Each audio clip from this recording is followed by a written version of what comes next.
Portion this week is Pekudei as we come to the end of the second of the 5 books of the Torah, the end of Exodus.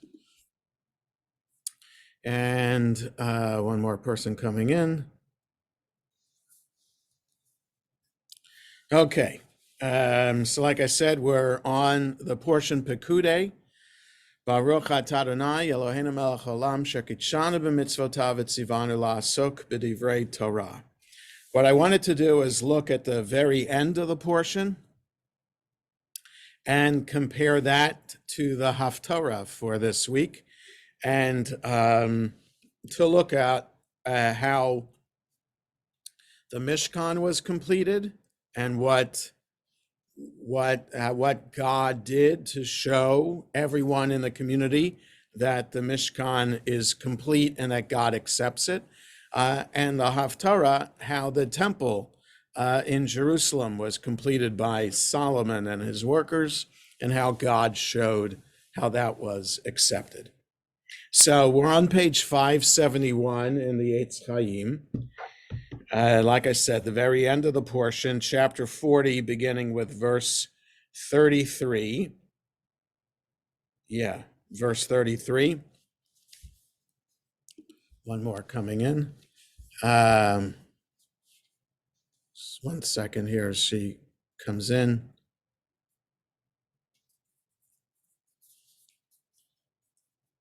Okay, so we're at the end of the portion, Pekudei, page 571. And I said verse 33, but the way this, our Eitz Chaim does it, the phrase I wanted to read is the last phrase of verse 33. So the whole verse is Vayakem et hechatzer saviv lamishkan velamizbeach vayitein et masach sha'ar hechatzer vayachal Moshe et hamlacha. So you'll see in a minute why the editor of Eitz Chaim put that last phrase of sentence 33 into like its own paragraph. So he set up the gate, or it says enclosure, the courtyard, the fence. He set up the fence around the Mishkan and the altar, and he put a screen. No, and then he put up the screen for the gate to the fence. And Moses concluded the work. So Moses concluded the work makes sense to at the end of verse 33, because the entire portion of Pekudei and the portion Vayakel talks about how all the work began, and now it's all completed. But for our editor, it makes more sense to the editor that the sentence that Vayachal Moshe et hamlacha, Moses concluded the work, should be the start of a new idea, as opposed to the end of everything that came before. So the next sentence you'll see even clearer. Vayachas ha'anan et ohel moed uchavod Adonai malei et hamishkan. The cloud covered the ohel moed, the tent of meeting, and the presence of God. So kavod Adonai. So kavod in this context, kavod in modern Hebrew means honor. So you'd start off a letter, dear so-and-so. In Hebrew, you'd say lichvod, in honor of, or dear. That's just, so kavod is honor. But here, kavod Adonai is translated as the presence with a capital P. So the presence of God. Like what we say when we say the Amida out loud, we have the page called the Kedusha. with a phrase. It has the Kadosh, Kadosh, Kadosh Adonai Tzvaot line in it, where we go up on our toes 3 times as we say that. And there's also a phrase, Baruch Kavod Adonai Mimakamo. That's from Ezekiel. Blessed be God's glory, or God's presence, from God's place. So Kavod, in this context, when it deals with God, is the presence of God. So the cloud covered the tent of meeting, and God's presence filled the Mishkan. So now that phrase, Moses concluded the work, should that begin this thought of how now, because Moses concluded the work, God's presence and the cloud could fill the Mishkan? Or Moses concluded the work, and then the next thing was that the cloud came down. So it could go either way, but our editor decided to put it here. But the rabbis who divided up the Torah into verses decided to put that phrase at the end of verse 33. Okay, again, we'll look at this, comparing it to the Haftarah momentarily. Now, verse 35, V'lo yachol Moshe lavo el ohel moed, ki shachein alav ha'anan, u'chavod Adonai malei et hamishkan. So Moses was not able to enter the tent of meeting because the cloud was dwelling on it or resting on it, and God's presence was filled the Mishkan. So the presence there was such that it prohibited Moses from entering. So if it's a cloud, you can walk through a cloud. We walk through fog, we drive through fog. It doesn't prevent us from going through it. Somehow this cloud prevented Moses from coming in. So what that meant, what kind of presence it was that prohibited Moses from entering, we don't know.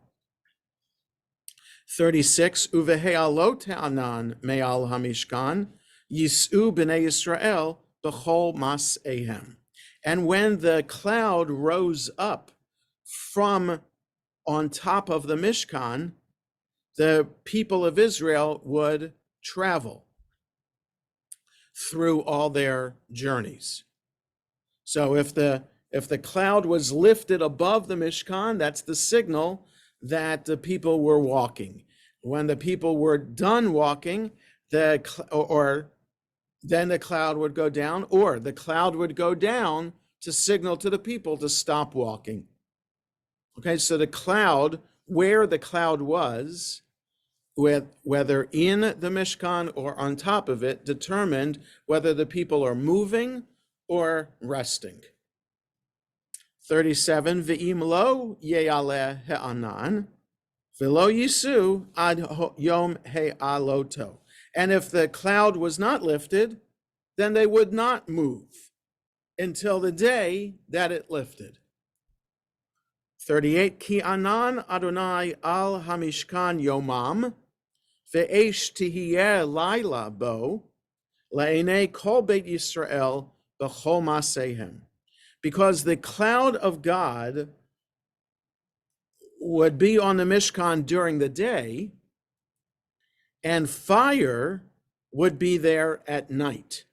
So the cloud would turn into fire at nightfall, and then turn back into a cloud at daybreak, in front of all the people, or like in front of the eyes, or in the eyes of all the house of Israel throughout their journeys. So this is just a little bit different. We're told until this point that a cloud or a pillar of fire was in front of them. Now that the Mishkan is built, that cloud or pillar of fire moved from being in front of them as they were traveling to on top of or in the Mishkan, now that the Mishkan was complete. Okay, so we have the presence of God now filling the Mishkan as a way of affirming that Moses's task and Bezalel and Aholiab and all the artisans did their job satisfactorily, or at least to God's satisfaction. And God showed that God is satisfied by resting on the Mishkan as a cloud or as fire. So let's look below the line before we go to the Haftarah. So below the line on 571, at this point, there are two embodiments of holiness in the Israelite camp: the tent of meeting, the Ohel Moed, and the tabernacle, the Mishkan. We can think of them as representing a theology of encounter and a theology of presence. Okay, so encounter versus presence. Like, what's the difference between the Ohel Moed and the Mishkan? Let me just get to that tabernacle book that we looked at a couple of weeks ago. And let me just see where I put it. Let me just find it for a sec.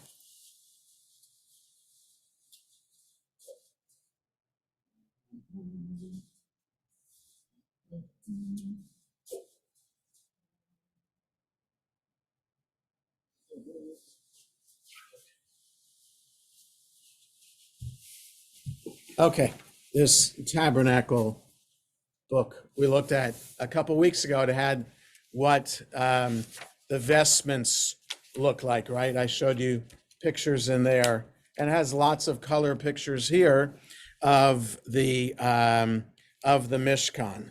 But I wanted to see a map, to see if it had the map of it. So this is just a picture. Yeah. No, sorry, because of my background here. If I get rid of my background, then you'll be able to see this better.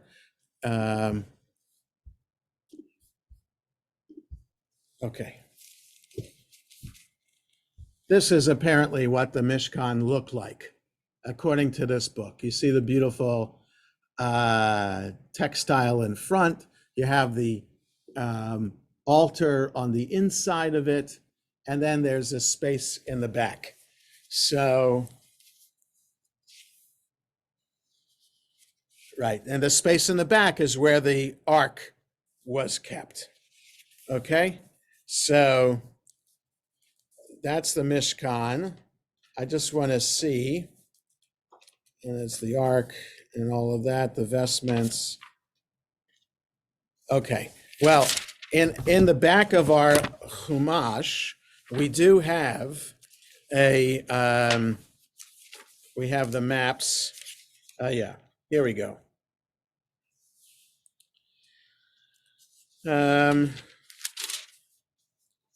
If you turn to 1520, in your Eitz Chaim, you see these renderings. Okay, so what you have, the tabernacle is a rectangular structure comprising three zones: descending order of holiness, the Holy of Holies, the holy place, and the outer court. The structure is oriented longitudinally on an east-west axis, with the most sacred zone in the west. An outer perimeter demarcates the sacred area. This is divided into two equal squares. The first two zones lie in one square, and the outer court constitutes the other. From the ark in the Holy of Holies, God reaches out to Israel. From the altar for burnt offering, the Israelites reach out to God. Each seems to be located exactly at the point of intersection of the diagonals of the square. Okay, so The question is the Ohel Moed inside the Mishkan? And what is the Mishkan, that fenced area there, as it looks like on 1520, or is there a separate Ohel Moed? We found at the end of Kitisa, after the burning of the golden calf, that there was an Ohel Moed outside of the camp. So was that Ohel Moed moved to inside the Mishkan? That's the question I have. Okay, so anyway, so then so we have this cloud, you have the or fire, and that's how right. So let's go. So there's the we can think of them. So we're below the line on 572. We can think of the Ohel Moed and the Mishkan as representing a theology of encounter and a theology of presence. So the Ohel Moed versus the Mishkan is encounter versus presence. There are moments like a wedding, the birth of a child, and escape from danger, when God erupts into our lives with a special intensity that transforms us, but that is too intense to be lived constantly. Then there are times when God is a constant presence in our lives, marriage, parenthood, years of good health, in an equally real but less intense manner. So there are intense moments that we have, like a wedding or a birth of a child, that are really very filled with emotion. And it's as if God is there in the room as this event is taking place in our life or the life of our child or grandchild. So it's a one-time moment that is filled with intensity. That could be like the Ohel Moed, this commentary is suggesting, versus the Mishkan that has the cloud above it all the time as a reminder of God's constant presence in our lives. So when good things are happening all the time, we might not think about it every moment of the day to be thankful to God. That's why the rabbis say we should pray 3 times a day. At least in those 3 times, we're acknowledging God's presence. The challenge, the commentary goes on, is to recognize God's constant presence in our lives without it becoming so ordinary that we take it for granted. After all this dedicated effort, taking up 4.5 portions of the book of Exodus, God comes down and approves of the work. The book of Exodus ends on that note of approval. Or, as Benno Jacob says, our book, which began in darkness, concludes in the brilliant illumination of God's glory before the eyes of the entire house of Israel. Okay, so we have 3 or 4 sentences describing God's presence filling the Mishkan. Now, if we go to the Haftarah, just a couple pages ahead, you'll see there's a different Sephardi version and different Ashkenazi version, which I'm just reminded now from Saul's question of me at Kiddush. Why is that the case? I haven't looked it up yet, so I don't know the history of why, how the different Sephardi Ashkenazi traditions arose for Haftarahs. So I have to look that up, and I will get back to all of you about that. But the Haftarah for Pekudei, for Ashkenazim, begins on page 580. So if we turn to 580, let's take a look at how it's described here. So this is the last sentence of chapter 7 of Kings 1. There are 2 books of Kings. So the end of chapter 7 ends this way: Vatishlam kol hamlacha asher asa hamelech Shlomo beit Adonai, vayavei Shlomo et kodshei David aviv, et hakesef ve'et hazahav ve'et hakelim natan be'otzrot beit Adonai. And all the work was completed.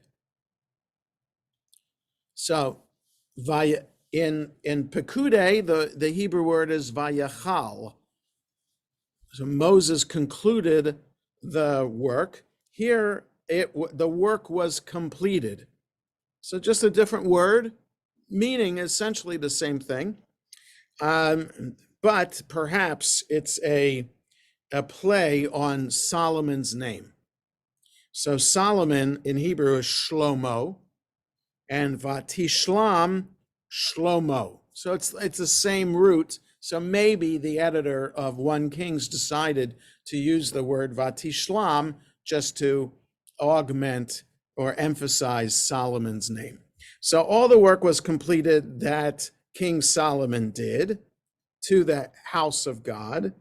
And Solomon brought all the holy items of David his father, the silver, the gold, all the vessels, and he put them in the treasury of the house of God.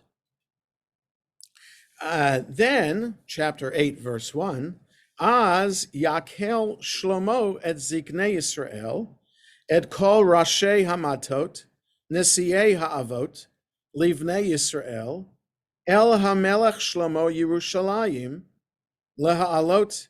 Just a note there, how Yerushalayim is vocalized. For some reason, sometimes this happens, there's no yud between the lamed and the final mem. That's the way Jerusalem is supposed to be spelled, with a yud there between the lamed and the mem. There's no yud, but it's still pronounced Yerushalayim because you can see, you have to look very closely, under the lamed is the vowel, the kamatz. Next to it is the trope mark, the etnachta, and next to that is the dot that makes the E sound. It's just unusual, but you have to pronounce all those vowels. So Yerushalayim or Yerushalayim, okay? Because since there's no yud, you'd still do the E, Yerushalayim. All right, just a note. I've heard some people do a haftarah without the yud there, just say Yerushalam, and that's, I'm not going to interrupt in the middle of the haftarah to correct. There are some rabbis that do that. I don't do that. It's just so we understand that the nature of the Hebrew here, that it's supposed to be pronounced Yerushalayim, and the E is just almost is there, but you can't see it. Okay, so El Hamel Shlomo Yerushalayim Lahalot et Aaron Brit Adonai Meir David Hi Tzion. Then Solomon gathered the elders of Israel, the heads of the tribes, the chieftains of the tribes of the people of Israel, to King Solomon in Jerusalem, to bring up the ark of the covenant of God from the city of David, which is Zion. Now, we'd have to, those of us who've been to Jerusalem, if you've been to the City of David Archaeological Park, which is quite extensive now, and there's a theater there with an introductory movie, and you can walk through the archaeological excavations, and then you can go through Hezekiah's tunnel and walk in a few inches of water. All of that, if you can picture that, is just down the hill from one of the gates to the old city of Jerusalem. Okay, what's called the Dung Gate, or in Hebrew, Sha'ar Ha'ashpot, which is, in modern Hebrew, would be the trash gate. This is the gate to enter if you don't want to go in through Jaffa Gate and walk all the way through the Shuk, down those stairs. Like, you get through the Shuk, you get through the Jewish quarter, and then there are several stories of stairs to have to walk down to get to the security gate. Those of you who've been to Israel, you know what I'm talking about. So that's one that I always go through Jaffa Gate because it's through the neighborhood of Jerusalem, close to where the hotels are and the neighborhood I might be staying in.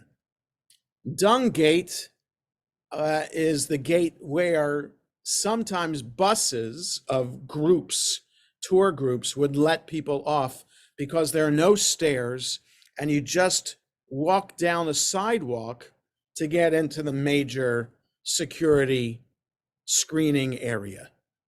Okay, so all of that, if you're standing at Dung Gate and you turn around, right, don't look into the old city from the Dung Gate, look out from the old city, there's a road that heads downhill, straight ahead, downhill. That's City of David. So what Solomon is describing here is that the actual bringing up the ark is literal because they're walking uphill to get it to what is the Temple Mount today. Okay, so picture this. The ark was in the City of David on the slope. Now, Solomon had built a temple further up from that on what is today the Temple Mount area, where the Dome of the Rock is, where the Al-Aqsa Mosque is. That's where the temple was. That's where Solomon's temple was. That's where the second temple was also. So the bringing up of the ark is this extra step, extra phase of going uphill to the Temple Mount. Okay? Verse 2. Vayikahalu el hamelech Shlomo, kol ish Yisrael, b'yerach ha'etanim, b'chag hu hachodesh hashvi'i. And they gathered to King Solomon, all of the people of Israel, in the month of Etanim. So in the Bible, the month of Tishrei is called the month of Etanim, translated here as the month of Etanim. Okay. Now, Etan in the Torah, in the Bible, means strong. So Etanim are the strong ones, the month of the strong ones. But what does that mean? Okay. So he gathered everybody in that month. And what is this month? When in the month? During the holiday. In the Bible, the holiday is Sukkot. If it doesn't have a name, it's just called the holiday. The holiday is Sukkot, which is just a conversation for another time. If we were say the holiday for a Jewish holiday, we might say Passover. And demographic surveys of the Jewish community, which have been held over the years, conducted over the years. What's the most popular Jewish holiday? Well, you might say Hanukkah. Okay, so we'll take Hanukkah aside because it's not a holiday from the Bible. So the most popular holiday in the Bible is Passover, that over 80% of the Jewish community observes some kind of Seder. All right, how many people in the Jewish community build a sukkah? A lot less than who gather together to do a Seder. But for the Bible, the holiday is Sukkot. So all the people of Israel gathered to King Solomon during the month of Etanim, during the holiday of Sukkot, which is the 7th month. Remember, in the Bible, the first month is Nisan, the first month of spring, the month of Passover. 6 months later, in the 7th month, is Sukkot. Okay, there's no such thing as Rosh Hashanah or there is Yom Kippur. There's no Rosh Hashanah. There's Yom Kippur in that month. 5 days later, holiday of Sukkot. Okay, 7 days long. Verse 3. Vayavo'u kol ziknei Yisrael vayisu hakohanim et ha'aron. And all the elders of Israel came, and the Kohanim lifted up the ark. For vaya'alu et Aron Adonai ve'et ohel moed ve'et kol kalei hakodesh asher ba'ohel v'ya'alu otam hakohanim v'halevi'im. And they brought up the ark of God and the tent of meeting and all the holy vessels that were in the tent, and they brought them up. The Kohanim and Levites brought them up. And 5, V'hamelech Shlomo v'chol adat Yisrael hanoadim alav, ito, lifnei ha'aron, mizabechim tsonu vakar, asher lo yisafru velo yimanu merov. And King Solomon and all of the congregation of Israel, Adat Yisrael. Okay, if you pronounce Adat Yisrael in the Ashkenazi Yiddish way, it would be Adas Yisrael. Okay, Adas Israel, or sometimes the letter Tuf is a TH, Adath Israel. So lots of synagogues are called Adath Israel or Adas Israel because of this phrase right here. All of the congregation of Israel that were gathered to him, with him before the ark, were offering sacrifices of cattle and sheep and cattle, or sheep and oxen, that you could not be counted because of how many there were. Tons of animals were being sacrificed, too numerous to be counted. 6. Vayaviu hakohanim et Aaron brit Adonai el makomo el devir habayit el kodesh ha no. Vayaviu hakohanim et Aaron brit Adonai el makomo el devir habayit el kodesh hakohanim kodashim el tachat kanfei hakruvim. Okay, the Kohanim brought the ark of the covenant of God to its place, which is in the shrine of the house, in the Holy of Holies, under the wings of the Kruvim. Ki ha-Kruvim, verse 7, porsim knafayim el makom ha'aron, vayasoku ha-Kruvim al ha'aron ve'al badav milamala. Because the Kruvim had their wings spread open to the place of the ark, and the Kruvim shielded the ark and its poles from above. Now, were the Kruvim designed already, like meant to have the ark fit? Are the Kruvim inanimate? Or are these live Kruvim? It's unclear, actually, from the verse itself. Are these live Kruvim, or is this just a sculpted image, like sculpture that was made of Kruvim with their wings spread open? I don't know the answer. 8. Vaya'arichu habadim vayera'u rashi habadim min hakodesh al pinei hadavir velo yera'u hachutza vayu sham ad hayom hazeh. And the poles projected so that the ends of the poles were visible from the Holy of Holies into the shrine, but they were not seen outside.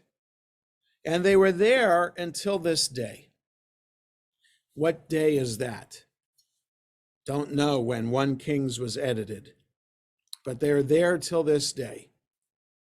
They're not there to this day, but which day?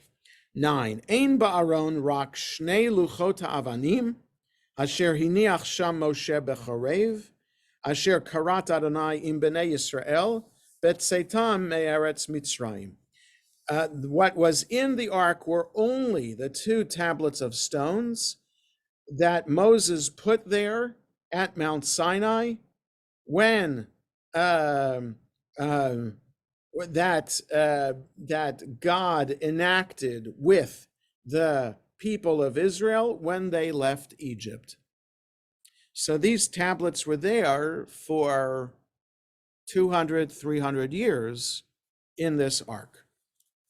10. Vayehi betzeit hakohanim min hakodesh ve'anan malei et beit Adonai. When the Kohanim left the holy sanctuary, the cloud filled the house of God. Okay, so this is so we have The very first word of the Haftarah is Vatishlam, which compares to Vayechal Moshe. So completed versus concluded. And here, the cloud of God filled the house of God. In Pekudei, the cloud of God filled the Mishkan. Okay, so the temple replaces the Mishkan.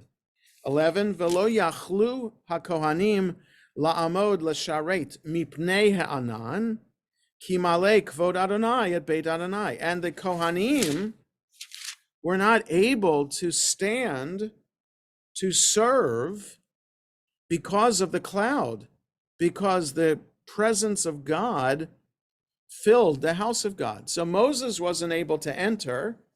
The Kohanim here aren't able to work because of the presence of God. 12, Az Amar Shlomo, Adonai Amar Lishkon Ba'arafel. Then said Solomon, God said to dwell in the fog, okay, or a thick cloud. Okay, Bob. Bano vaniti beit zevul lach, machon l'shiftecha olamim. I have verily built a house, a stately house for you, a place where you can dwell forever. So it's printed this way, short lines to show this is kind of a poem or a prayer. And these are Solomon's words, that God dwells in a cloud, and I've built a house for the cloud to dwell in. 14, Vayasev HaMelech et panav, Vayivarecha kol kahal Yisrael, v'chol kahal Yisrael omed. Then the king turned his face around, and he blessed the whole congregation of Israel, and the whole congregation of Israel was standing. Now, so Moses wasn't blessing the congregation. There's a midrash that Moses did bless the people with Psalm 90 or 91. I think Psalm 90. But that's midrash. How is it that Solomon blessed the people, but Moses wouldn't bless the people? So the rabbis made amends by saying, that's what Psalm 90 is all about. That's the Moses's prayer. Let me just get a siddur for a second. Let me just find Psalm 90 for you. 1 second. Yeah, okay. Have the old Silverman Siddur, and page 68 in the Silverman is Tefillah LeMoshe Ish HaElohim, a prayer of Moses, the man of God. Adonai ma'on atit ata hayita lanu bedor bedor. God, you have been our dwelling place for in every generation. And then it ends, Vehi noam Adonai Eloheinu aleinu. May God's pleasantness, or it's translated here, graciousness, be on us. And may the work of our hands be established. Establish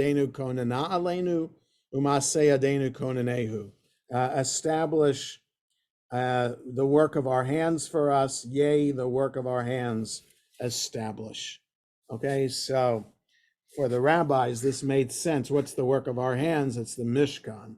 What is the dwelling place? It's the Mishkan. So that's why, and it's a prayer of Moses, man of God. So for the rabbis then, Psalm 90 is the prayer that Moses recited at the conclusion of the building of the Mishkan. Here, the Bible records what Solomon said. So let's read a little bit more of his prayer. Verse 15, page 582. Vayomer Baruch Adonai Elohei Yisrael, Asher diber befiv et David avi, uviado milei lemor. Blessed is God, the God of Israel, who spoke with his mouth with David. and with his hands fulfilled saying. So the English translation does it a little bit differently. Praise be the Lord, the God of Israel, who has fulfilled with deeds. I don't know where the deeds come from. The promise he made to my father David. Okay, so okay. Min hayom asher hotzeti et ami et Yisrael mimitzrayim, lo vacharti ve'ir mikol shiftei Yisrael livnot bayit, liot shmi sham, ve'evchar b'David liot alami Yisrael. So this is Solomon saying what God's promise is. From the day that I took out my people of Israel from Egypt, I hadn't chosen a city from all the tribes of Israel to build a house where my name would be. And I chose David to be over my people Israel. 17, Vayihi im levav David avi, livnot bayit l'shem Adonai Elohei Yisrael. Now, it was in my father David's heart to build a house for the name of God, the God of Israel. Vayomer Adonai el David avi, Ya'an asher haya im levavacha livnot bayit lishmi, hetivota ki haya im levavecha. But the Lord said to my father David, as regard your intention to build a house for my name, you did right to have that intention. Rak ata, 19, rak ata lo tivneh habayit, ki im bincha hayotze mechalatzecha hu yivneh habayit l'shmi. But you will not build the house, but rather your son, the product of your loins, he will build the house for my name. Now, God told David earlier in the Bible why David was not allowed, because he's a man of war. He fought to expand to drive out more Canaanites from the land of Israel and to expand the borders. So because he had blood on his hands, God did not allow David to build the house. So he told David that his son would build it. So here is Solomon reaffirming that promise that he had heard his father say. Okay, we'll just finish up here the last two sentences. Vayakem Adonai et devaro asher diber va'akum tachat David avi va'eshev al kisei Yisrael kasher diber Adonai va'evneh habayit l'shem Adonai Elohei Yisrael. And God fulfilled his word that he spoke, and I rose up under David my father, and I sat on the throne of Israel as God spoke, and I built the house for the name of God, God of Israel. And I va'asim sham makom la'aron, asher sham brit Adonai, asher karatim avotenu bahotzio otam me'eretz Mitzrayim. And I put there a place for the ark that had the covenant of God there, that God enacted, that God made a pact with our ancestors when he took them out of the land of Egypt. Okay, so the description here in 1 Kings a little bit more descriptive than what we have for the end of the portion Pekudei and the description of the completion of the Mishkan. I mean, we have everything being put into the Mishkan, right? So everything's put there, but Moses doesn't say anything.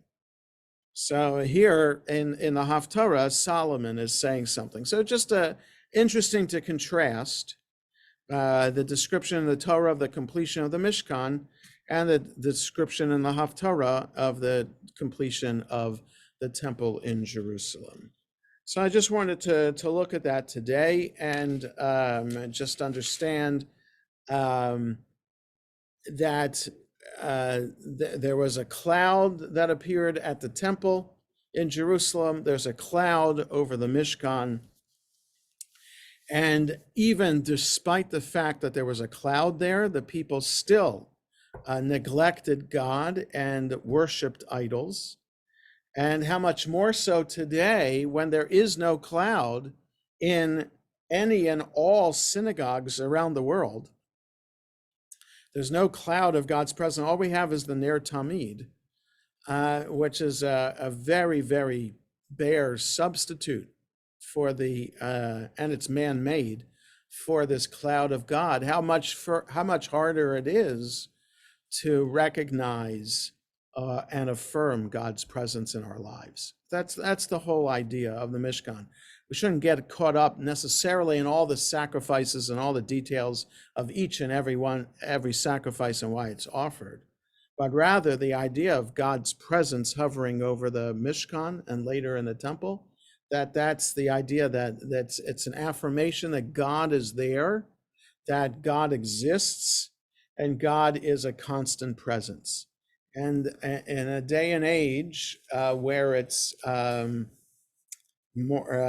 it's that much more challenging for us to be able to experience God's presence, and is more of more work on our part to not only see God, that would then motivate us to do good, but then to carry that message forward. So I think in a way that could be a more relevant idea for how we understand the Mishkan and the temple. It's that cloud. What do we do to make that cloud of God's presence visible today and every day? So have a good day, everybody. A good rest of the day, and see you all next week for another Torah study. Take care, everybody. Thank you. Oh, yeah.